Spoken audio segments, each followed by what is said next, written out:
नमस्कार दोस्तों, स्वागत है आपका आपके YouTube चैनल अमित टेक्नोलॉजीज़ में। दोस्तों, आपका होस्ट और दोस्त अमित गोयल आपका स्वागत करता है। दोस्तों, जैसे कि आप देख रहे हैं, आज मैंने अपना कमेंट सेक्शन अपने चैनल का निकाल रखा है, जिसमें कुछ इंपॉर्टेंट क्वेश्चंस हैं और मैं कोशिश करूंगा कि वो सारे इंपॉर्टेंट क्वेश्चंस मैं लूं। जैसे कि बहुत इंपॉर्टेंट क्वेश्चन पूछा था निखिल नानावरे जी ने, जिन्होंने ये पूछा है कि बिजनेस एनालिस्ट और प्रोडक्ट ओनर की रिस्पॉन्सिबिलिटीज़ में क्या फ़र्क है। तो ये दोस्तों, बहुत ही मुझे लगा कि मैंने अजाइल प्लेलिस्ट में शायद ये क्वेश्चन नहीं ले पाया था। तो मैं कोशिश करूँगा कि ये क्वेश्चन लूँ और उनको और प्लस सभी जिनको भी ये इस बारे में जानकारी चाहिए मैं आपको दे पाऊँ।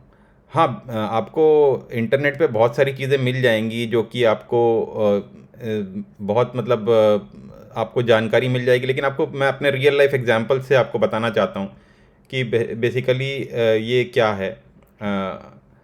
तो आइए हम देखते हैं आज के इस वीडियो में कि प्रोडक्ट ओनर और बिजनेस एनालिस्ट की रिस्पॉन्सिबिलिटीज़ क्या क्या हैं, उनके कार्य में क्या क्या फ़र्क है। दोनों ही बहुत इम्पॉर्टेंट सदस्य हैं स्क्रम टीम के। ज़रूरी नहीं कि बिजनेस एनालिस्ट सिर्फ बिजनेस एनालिस्ट का ही काम करे, वो टेस्टिंग भी कर सकता है, वो डेवलपमेंट टीम को भी हेल्प कर सकता है।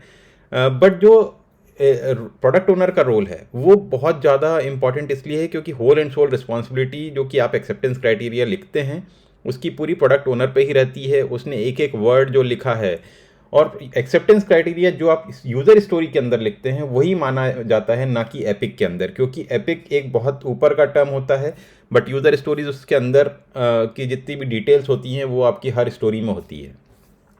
तो आइए जान और इसको डिटेल में जानते हैं। मैं अपने एक्सपीरियंस के थ्रू और जो भी मैंने अभी तक गैदर किया है स्क्रम अजाइल में काम करते करते, वो उसके थ्रू मैं आपको बता रहा हूँ, ना कि कोई किताबी पढ़ाई के हिसाब से मैं आपको बताऊँगा। और कोशिश करिए आप भी जब आप सोचें इसके बारे में तो काफ़ी वाइड रेंज में सोचें, ना कि सिर्फ हम मेरी क्या ज़रूरत है या मुझे क्या रिस्पॉन्सिबिलिटी, ऐसा नहीं करना चाहिए। अजाइल हमको सबको सीखना चाहिए, भले ही हम डेवलपर हैं, टेस्टर हैं, बिजनेस एनालिस्ट हैं, ये प्रोडक्ट ओनर, स्क्रम मास्टर है, सबको हर चीज़ का नॉलेज होना चाहिए दोस्तों।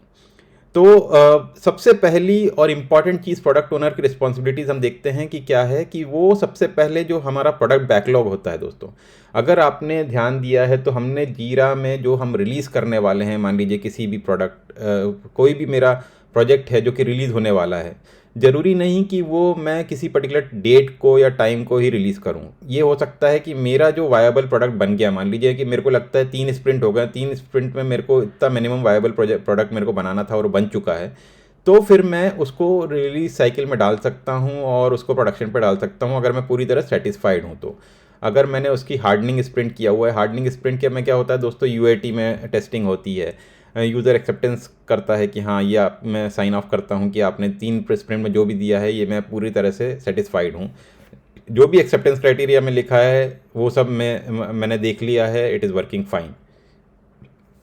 तो ये चीज़ें हमको प्रोडक्ट ओनर की रिस्पॉन्सिबिलिटी है कि प्रोडक्ट बैकलॉग पूरी तरह से मेंटेन रखे, हमेशा अपडेटेड रखे। कोई भी चेंजेस आ रहे हैं, रिक्वायरमेंट चेंज हो रहा है, उसकी प्रायोरिटी चेंज हो रही है अकॉर्डिंग टू स्टेक होल्डर्स, वो सबको ध्यान रखे। दूसरा, इट इज़ हिज रिस्पॉन्सिबिलिटी कि वो डिफाइन करे यूज़र स्टोरीज़ को और प्रायोरिटाइज करे। कोई भी बैकलॉग से जब आप किसी भी स्प्रिंट में कुछ स्टोरीज़ लेते हैं तो वो स्टोरीज़ हो सकता है कि कभी उसको प्रायोरिटी उसकी चेंज हो रही है, कभी उसको हमको वापस बैकलॉग में डालना है या दूसरे स्प्रिंट में धकेलना है। वो सारी चीज़ें प्रोडक्ट ओनर को हमेशा ध्यान रखनी चाहिए। और प्रोडक्ट ओनर को ये भी ध्यान रखना चाहिए कि टीम का काम ना रुके, उनकी तरफ से रिक्वायरमेंट जो भी है स्टोरी की वो पूरी तरह से उनको टीम को मिल जाए, जिससे वो चीज़ों को समझ सके।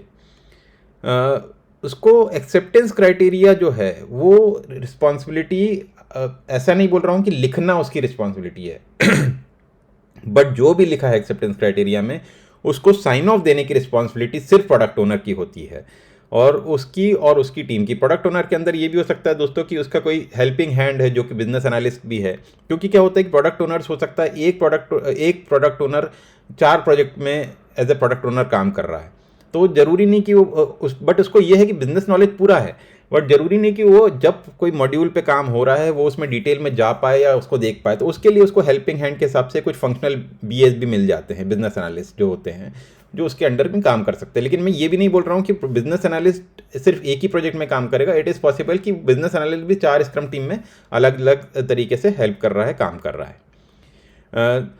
और responsibility of updating acceptance criteria, अगर ये मैंने क्यों लिखा है, क्योंकि इसमें क्या होता है कि अगर कोई रिक्वायरमेंट चेंज हो रही है और अगर आपने कैप्चर किया नहीं है वो एक्सेप्टेंस क्राइटेरिया में, तो आपकी मतलब प्रोडक्ट ओनर की रिस्पॉन्सिबिलिटी है कि वो हर एक्सेप्टेंस क्राइटेरिया जाके दोबारा चेक करे अगर कोई भी रिक्वायरमेंट चेंज हुई है। हो सकता है कि कहीं हमको कुछ सिनेरियोज और ऐड करना पड़े, और प्रोडक्ट ओनर की ये भी रिस्पॉन्सिबिलिटी होती है कि जो भी सिनेरियोज ऐड हुए हैं वो इवन आफ्टर स्प्रिंट ग्रूमिंग और प्लानिंग वो जाके एक बार टेस्टिंग की टीम के साथ सिनेरियोज रिव्यू कर ले, जिससे ये हमको हमारा कहीं भी प्रोडक्ट ओनर की तरफ से कुछ भी क्राइटेरिया छूटे ना उसके लिए।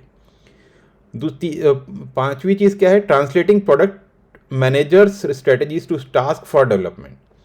तो जो भी हमारे पास स्ट्रेटजीज है प्रोडक्ट मैनेजमेंट की, तो वो सारी चीज़ों को भाई टास्क में डिवाइड करना, कैसे कोड रिव्यू होगा, कैसे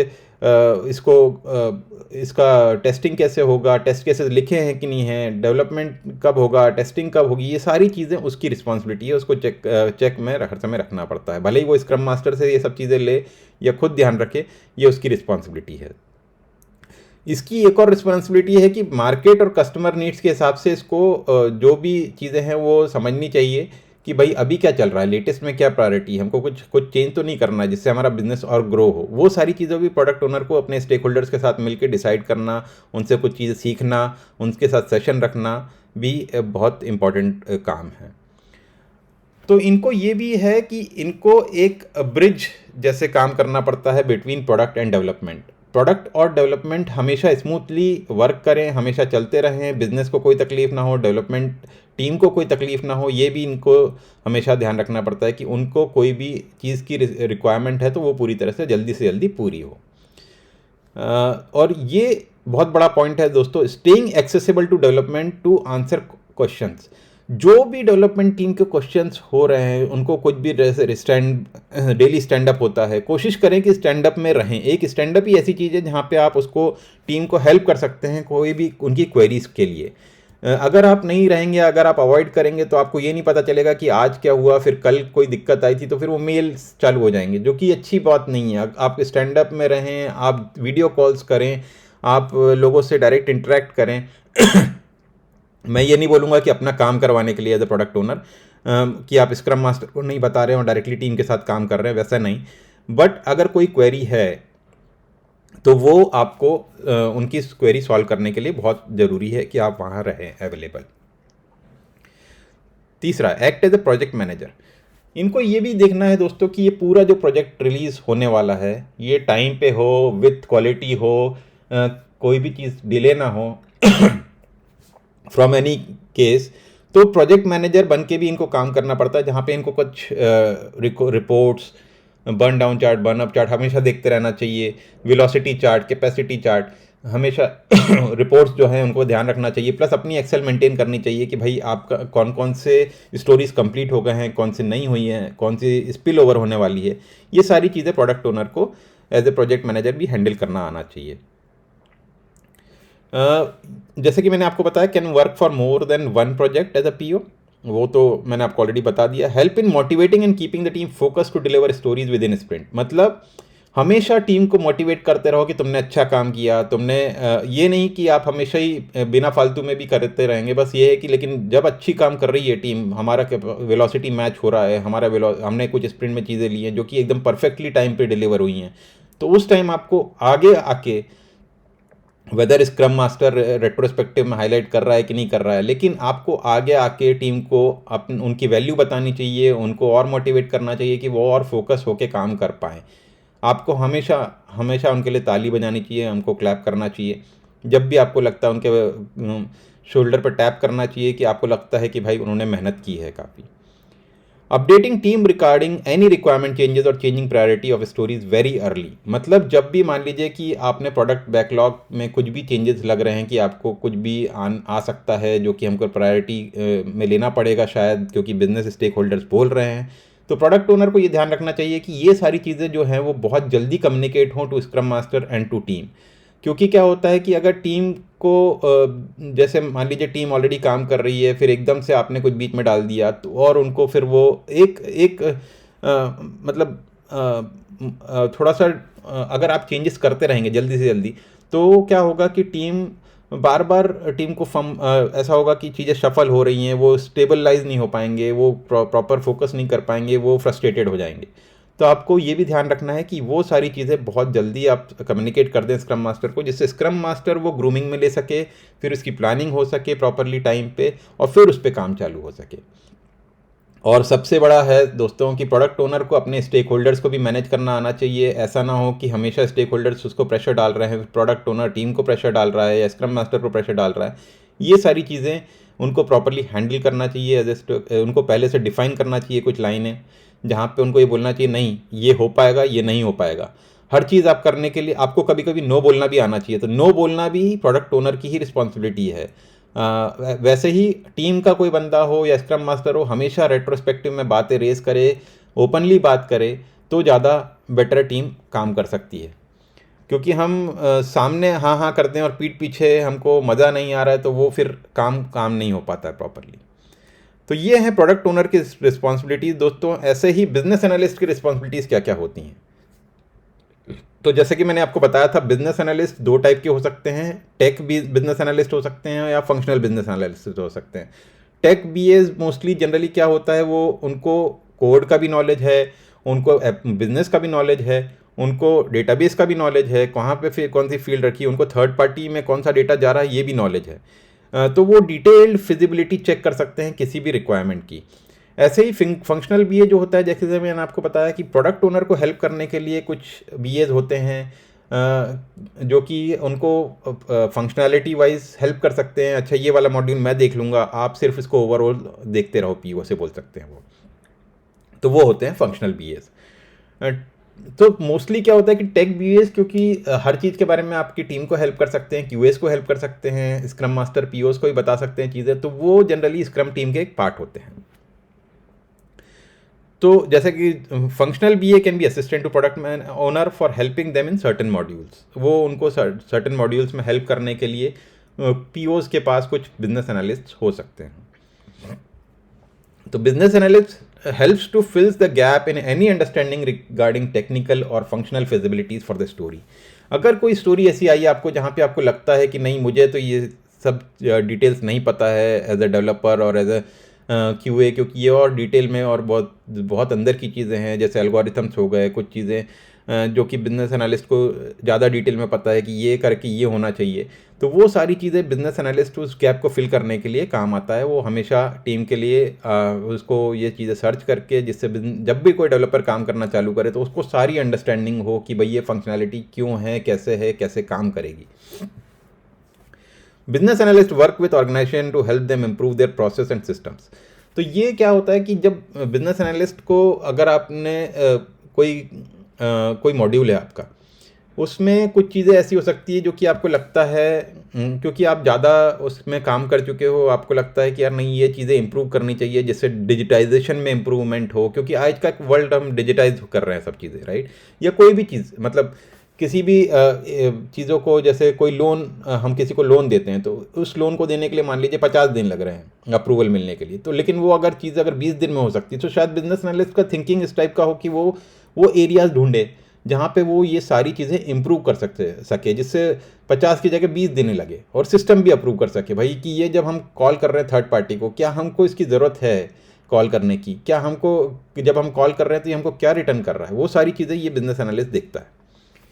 बिजनेस एनालिस्ट रिसर्च और एनालिसिस भी करता है on the basis of data, historic data, कि भाई हमको ये सारी चीज़ें, क्योंकि आजकल एआई आ गया, मशीन लर्निंग आ गया, तो ये सारी चीज़ें बिजनेस एनालिस्ट भी हेल्प कर सकता है उन चीज़ों में जहाँ पे उसको लगता है कि हमको ये सारी चीज़ें अगर मैं रिसर्च करूँगा, इस पर एनालिसिस करूँगा, तो मुझे आगे जाके इन चीज़ों को मैं इम्प्रूव कर सकता हूँ और मैं अपने प्रोडक्ट को या प्रोजेक्ट को बेटर बना सकता हूँ। ये टीम को हेल्प करता है अंडरस्टैंडिंग रिक्वायरमेंट इन डिटेल, जो कि हम बता चुके हैं। पीओ ये हेल्प करते हैं पीओ को राइट एक्सेप्टेंस क्राइटेरिया, उसमें कुछ सिनेरियोज ऐड करना है, उसमें कुछ चीज़ें छूट गई हैं उनको बताने के लिए, हाईलाइट करने के लिए ये पीओ को मदद कर सकते हैं। ये ग्रूमिंग के टाइम पे भी पीओ इनकी मदद ले सकता है, जिसमें इनको कहीं टेक्निकल फिजिबिलिटी चेक करनी है या कुछ भी चेक करना है। Gathering and analysing data is very important part of business analyst, जो कि वो हमेशा करता है। Helping the management and other teams to draw business goals and needs, basically जो भी बिजनेस के अकॉर्डिंग हमारी रिक्वायरमेंट्स हैं उन सबको फुलफिल करने के लिए बिजनेस एनालिस्ट बहुत इंपॉर्टेंट रोल प्ले करता है। बिजनेस एनालिस्ट एक्चुअली क्या है कि जो वो एक्सेप्टेंस क्राइटेरिया में क्या लिखा जा रहा है उससे वो क्या हेल्प कर सकता है, बट उसकी कोई रिस्पॉन्सिबिलिटी नहीं है लेटर ऑन कि भाई मैंने ये मिस कर दिया तो पीओ ने भी मिस कर दिया। लेकिन पीओ की पूरी रिस्पॉन्सिबिलिटी जो एक्सेप्टेंस क्राइटेरिया में है, अगर उसके हिसाब से प्रोडक्ट डेवलपमेंट हुआ है तो, और कुछ जाके अगर आपको कुछ फटता है प्रोडक्शन पे, तो दैट इज़ पीओज रिस्पॉन्सिबिलिटी, अगर वो आपने एक्सेप्टेंस क्राइटेरिया में कोई पॉइंट मिस कर दिया है तो। बट बिजनेस एनालिस्ट की उसमें कोई रिस्पॉन्सिबिलिटी या कोई रिक्वायरमेंट नहीं है कि उसके ऊपर कुछ डाला जाएगा। तो but business analyst is very important role, भले ही वो टेक भी हो, भले ही वो फंक्शनल भी हो, every role is important in software world. तो होपफुली आपको समझ में आया होगा, और आप मतलब अगर आपको कुछ भी लगता है कि कुछ क्वेश्चंस हैं, कुछ आपको और जानकारी चाहिए, तो जैसे कि मैंने अपना कॉन्टैक्ट नंबर दिया हुआ है, व्हाट्सअप नंबर है, मेरा ईमेल मैंने अपने डिस्क्रिप्शंस में डाला हुआ है, मेरा लिंक्डइन पे आप जा सकते हैं, मेरा फेसबुक पेज है। और मुझे बहुत बहुत देखने के लिए, सुनने के लिए हमेशा धन्यवाद। मैं और ऐसे ऐसे वीडियोस बनाते रहूँगा जिसमें आपको बहुत सारी चीज़ों के बारे में जानकारी मिले। मे भी अगला वीडियो फिर से कुबरनेटिस पे बनाऊँगा, जिसमें हम देखेंगे कि क्यों भाई, क्यों कुबरनेटिस, राइट। तो आज के लिए इतना ही दोस्तों, होपफुली आपको ये वीडियो बहुत यूज़फुल रहेगा। Thanks for watching, keep learning, keep growing दोस्तों। शुक्रिया दोस्तों।